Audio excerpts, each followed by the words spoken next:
Dewan Perwakilan Rakyat Daerah Surabaya sepakat menolak proyek strategis nasional Surabaya Waterfront Land (SWL). Komisi C DPRD Surabaya menyatakan bahwa proyek tersebut tidak memberi manfaat yang berarti bagi masyarakat sekitar. Pernyataan itu disampaikan saat agenda rapat dengar pendapat bersama Forum Masyarakat Madani Maritim di DPRD Surabaya pada Senin, tanggal 6 Januari tahun 2024. Dalam pertemuan itu, hadir pula perwakilan pemerintah Kota Surabaya. Kami sepakat menolak pembangunan pulau buatan di tengah laut Surabaya (SWL) yang masuk dalam proyek strategis nasional, kata Ketua Komisi C DPRD Surabaya Eri Irawan dalam forum itu. Eri mengatakan banyak orang memprediksi PSN tersebut akan menimbulkan dampak negatif yang lebih banyak, terutama pada sisi lingkungan, sehingga proyek tersebut tidak sebanding dengan dampak positifnya. Akan membuat titik lemah kalau seandainya pulau tersebut dibuat. Akan menjadi koneksi bisa saja penyelundupan narkoba, karena jaringan narkoba juga semakin meresahkan negara kita. Jadi nanti bisa melompat dari Thailand, Medan, terus kemudian turun ke Pik, ke Tangerang, terus kemudian turun ke Surabaya. Jadi kita harus sadar betul bahwa pulau yang ada di SWL itu yang paling utama adalah mengancam kehidupan masyarakat Kota Surabaya. Kita rencananya sekitar tanggal 15 Januari 2025 akan membawa permasalahan ini ke pusat. Kenapa kita bawa ke pusat?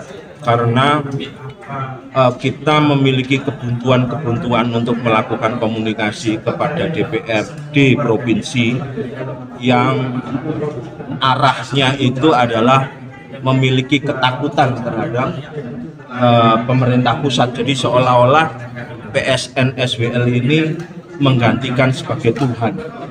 Proyek ini diberhalakan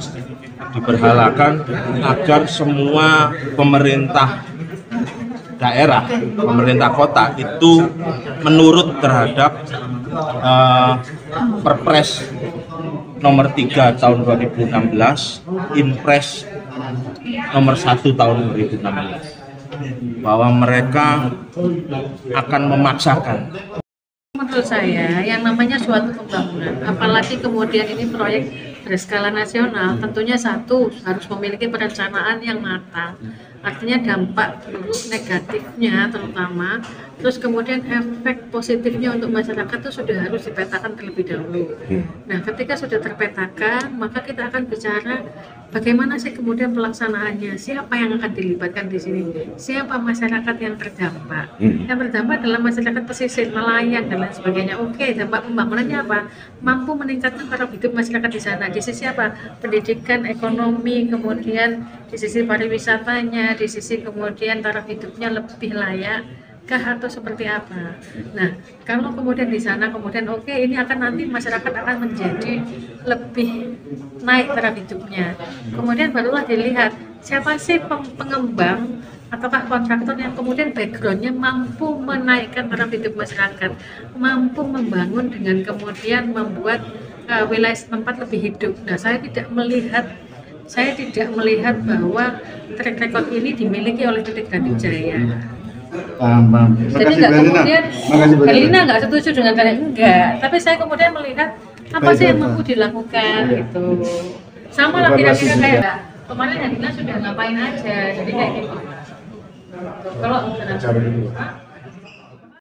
alasan mendasar dari Komisi C menolak itu apa? Alasan mendasarnya?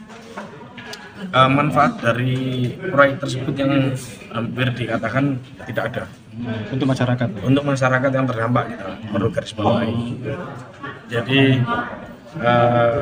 seperti yang disampaikan tadi di forum, banyak petani-petani, banyak kita bilang petani laut, banyak petani-petani laut, banyak nelayan-nelayan yang bukan hanya 1-2 sektor bisnisnya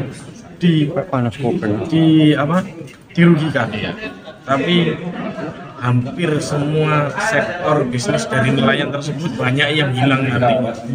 Dan juga kita harus melihat dari segi ekosistem ekologi yang mana banyak terdampak dari proyek tersebut. Ini memang tidak bisa disamakan seperti di beberapa wilayah yang memang ada reklamasi.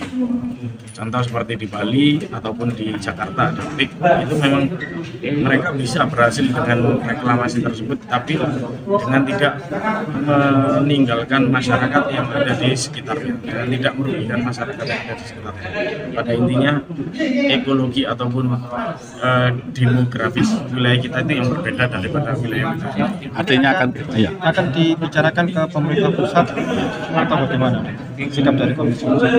Tentunya ini nanti bisa jadi kajian dengan pemerintah kota terlebih dahulu, lalu kami mungkin akan memberikan bantuan, bukan bantuan dalam artian akan konsultasi dan juga meneruskan kepada pemerintah pusat bahwa di proyek strategis nasional tersebut memang banyak yang dirugikan di beberapa sektor, di beberapa masyarakat.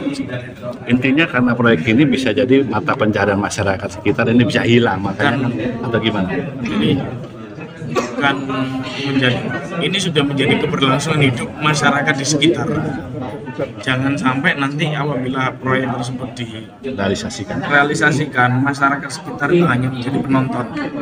Jangan hanya menjadi ngaplo yang tidak tahu harus bekerja apa, sedangkan mereka mungkin keahliannya hanya di sekitar situ-situ aja.